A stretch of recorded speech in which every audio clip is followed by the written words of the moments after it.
Olsen സ്കോക്ക് I nobody.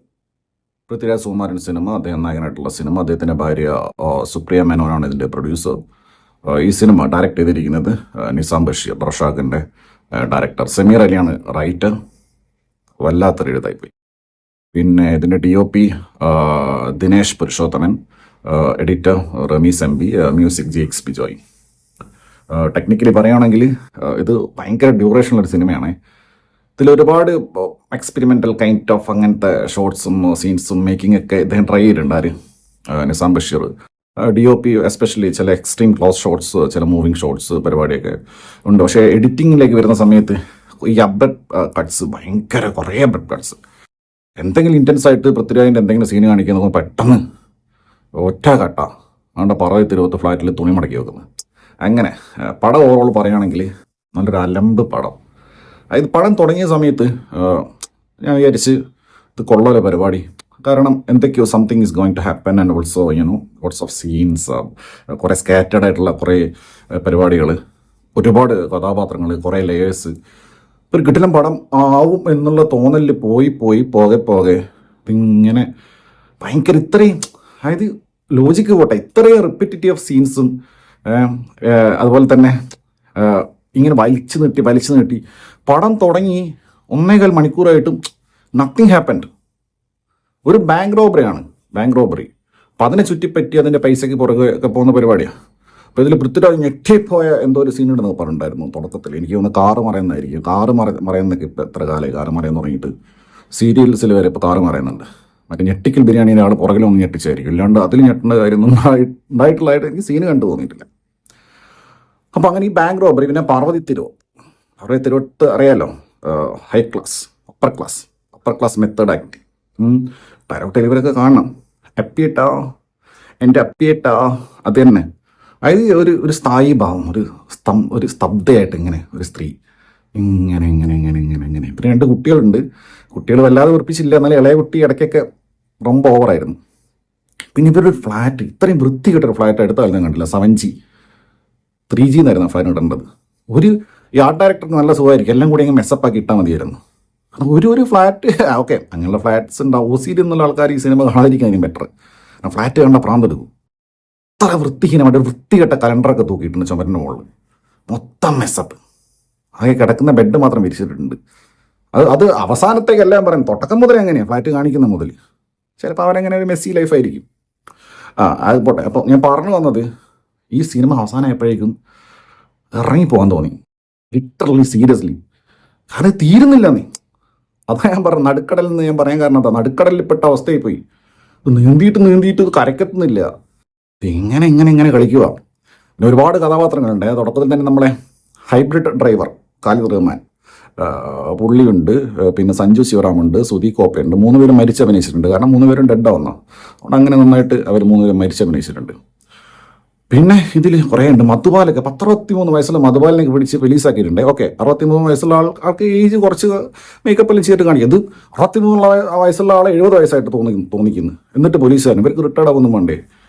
അങ്ങനെ കുറേ കാസ്റ്റിംഗ് ഒക്കെ അങ്ങനെ. പിന്നെ അനു മേനോനും ഡയറക്ടർ രഞ്ജിത്തും കൂടെയുള്ള മിക്സ് ഉണ്ടല്ലോ, ശങ്കർ രാമകൃഷ്ണൻ. ഇവരൊക്കെ ഒരേ സ്കൂളാണ്, ഇവരൊക്കെ ഒരു ടീമാണ്. ഉള്ളിയുടെ ഭയങ്കരമായ ആക്ടിങ്. അങ്ങനെ വന്നവരും പോയവരൊക്കെ. പിന്നെ ലാസ്റ്റ് വിജയരാഘവനൊക്കെ വന്ന് വെറുപ്പിക്കുന്നുണ്ട്, CM ആണെന്ന് പറഞ്ഞിട്ട്. CM പിണറായി വിജയൻ്റെ കാലത്തുള്ള. പിന്നെ രാഹുൽ മാങ്കൂട്ടത്തിൻ്റെ റെഫറൻസ് ഉണ്ട്. അനൂപ് തോട്ടത്തിലോ അങ്ങനെ എന്തോ പറഞ്ഞിട്ട്. പിന്നെ നന്ദു വന്ന് ക്ലിഫ് ഹൗസിൽ നിന്ന് സിഗരറ്റൊക്കെ വലിക്കുന്നത്. എന്തിനാണോ വലിച്ചത് എനിക്കറിയില്ല. പിന്നെ അതുപോലെ അങ്ങനെ ഒരു കാര്യമില്ലാണ്ട് കുറേ സീൻസ്. ഇതിൽ കുറച്ച് സീൻസ് പറയുകയാണെങ്കിൽ, ഒന്ന്, ഇദ്ദേഹം ഇടയ്ക്കിടയ്ക്ക് അടികൂടും. പൃഥ്വിരാജിൻ്റെ ക്യാരക്ടർ രാജീവൻ. ഈ രാജീവൻ എന്ന് പറയുന്ന പേരെ ഞാൻ വെറുത്തുപോയി. ഇതിലൊരു 150, 200, 300 തവണയെങ്കിലും ആ രാജീവൻ എന്ന് പറയുന്നുണ്ടാവും. മറ്റേ കൊത്ത രാജുവിലെ രച്ചിട്ട പോലെ ഒരു രാജീവൻ. വരുന്നവരും പോയവരൊക്കെ രാജീവൻ എന്ന് വിളിച്ചുകൊണ്ടിരിക്കുക. ഓക്കെ, ഭാര്യ രാജീവൻ എന്ന് വിളിച്ചോട്ടെ. ഇത് പോലീസുകാർ, കേരള പോലീസ് മൊത്തം രാജീവേ. മുഖ്യമന്ത്രിയും വിളിക്കുന്നത് രാജീവേ. പിന്നെ ഗുണ്ടകളും കള്ളന്മാരും എല്ലാം വിളിക്കുന്ന രാജീവൻ. നിശാന്ത് സാഗറൊക്കെ ഉണ്ട് ഇതിനകത്ത്. രാജീവൻ. ഇത് തന്നെ രാജീവേ. ഇതെന്ത് രാജീവനത്? അല്ലാത്തൊരു രാജീവൻ തന്നെ. അങ്ങനെ. അപ്പോൾ ഇതിൽ പിന്നെ ഇദ്ദേഹം അടി കൂടും, ഇടയ്ക്കിടയ്ക്ക് ഓടിക്കളിക്കും. അപ്പോൾ എന്ന് വെച്ച് കഴിഞ്ഞാൽ ഒരു സ്കൂൾ ഇദ്ദേഹത്തിൻ്റെ മക്കൾ പഠിക്കുന്ന സ്കൂളിൽ കൊച്ചു പിള്ളേർ ഒന്ന് ഇയാളെ ഇട്ട് ഫൈറ്റ്, അയ്യോ എന്ത് സീനാണൊക്കെ, അയ്യയ്യയ്യേ അതൊക്കെ കൊണ്ട് എന്താ ഉദ്ദേശിച്ചത്? നടു റോഡിൽ ഓട്ടോക്കാരായിട്ട് ഇങ്ങനെ ഒരു അടി കൂടൽ, പിന്നെ ഒരു സെക്യൂരിറ്റി അടി കൂടുന്നു ലിഫ്റ്റിൻ്റെ അകത്തുനിന്ന്, എത്ര സമയം അടി, ഇങ്ങനെ കാലെ കിങ്സണും മറ്റേ ആളൊക്കെ ഉണ്ടെന്ന് വെച്ചിട്ട് ഇങ്ങനെ അടി കൂടുക. അതെ, അത് എത്രയും വലിച്ചിട്ട് എന്തൊരു ഡ്യൂറേഷൻ ഈ സിനിമയ്ക്ക്. ഓക്കെ, ഹൈലി എൻഗേജിങ് ആയിട്ടുള്ള ഒരു മാസീവ് ഒരു സിനിമയാണെങ്കിൽ നമുക്ക് ഡ്യൂറേഷൻ പ്രശ്നമില്ല. അല്ല, അത്ര ഇൻറ്റൻസ്ലി നമ്മൾ അതിൽ ലോക്കായി പോകുന്ന സിനിമയാണ്, ഡ്യൂറേഷൻ പ്രശ്നമില്ല.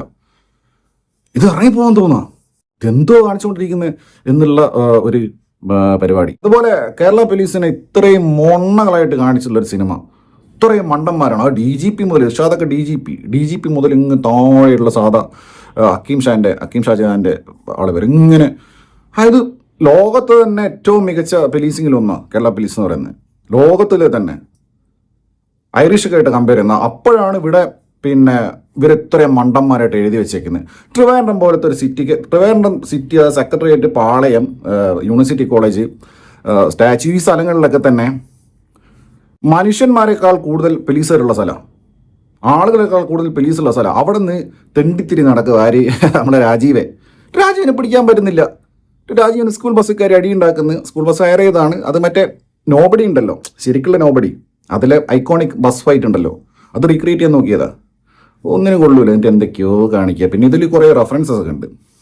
പിന്നെ മീഡിയ 1 പകരം മീഡിയ 2, മറുനാടൻ മലയാളി, ഷാജിൻസ്കരയ്ക്ക് പകരം മലനാടല്ല തനിനാടൻ, താന്നൊക്കെ എഴുതി വെച്ചേക്ക് മാക്കി പകരം. അതൊക്കെ നല്ല രസമായിരുന്നു. പിന്നെന്താ, ഹാഷ്മിയുടെ കഥാപ്രസംഗമുണ്ട്. ഹാഷ്മി 24 പോലും 24 പോലും ഇത്രയധികം കഥാപ്രസംഗം നടത്തിയിട്ടുണ്ടാവില്ല. ഹാഷ്മീൻ ഇങ്ങനെ കാണിച്ചുകൊണ്ടിരിക്കുക. അവസാനം നമ്മൾ കുറേ മീഡിയനെ കാണിക്കുന്നുണ്ട്, ഇഷ്ടം പോലെ മീഡിയ ന്യൂസ് വായിക്കുന്നു, രാജീവൻ പറഞ്ഞിട്ട് അങ്ങനെ എന്തൊക്കെയോ കാണിച്ചു കൂട്ടിയ സിനിമ. പക്ഷേ Hakeem Shah was really good. അദ്ദേഹം ശരിക്കും നല്ലൊരു ആക്ടറാണ്. അദ്ദേഹത്തിൻ്റെ സിനിമ കണ്ടിട്ടുള്ള നമുക്കറിയാം. ഇതിൽ ഹക്കീം ഷാ വളരെ നന്നായി ചെയ്തിട്ടുണ്ട്. അശോകന് ത്രൂ ഔട്ട് ആയിട്ടുള്ള ഒരു ക്യാരക്ടറാണ്.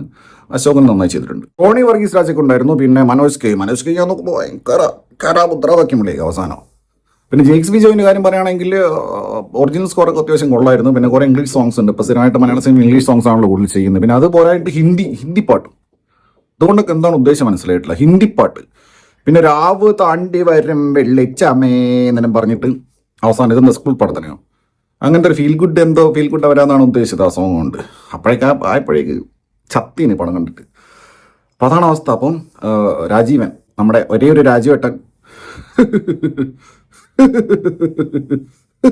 ഇടാതെ രാജീവനായിട്ട് അഭിനയിച്ചിട്ടുള്ള ഒരു സിനിമ. പിന്നെ ഈ കേരള പോലീസിൻ്റെ ക്വാർട്ടേഴ്സിലൊക്കെ എവിടെയാണ് ഡോറ വ്യൂറൊക്കെ ഉള്ളത് എനിക്കറിയില്ല. അങ്ങനത്തെ ക്വാർട്ടേഴ്സ് ഞാൻ അവർ കണ്ടിട്ടില്ല, ഡോറ വ്യൂറൊക്കെ ഉള്ളത്. ഓക്കെ, രാജീവൻ്റെ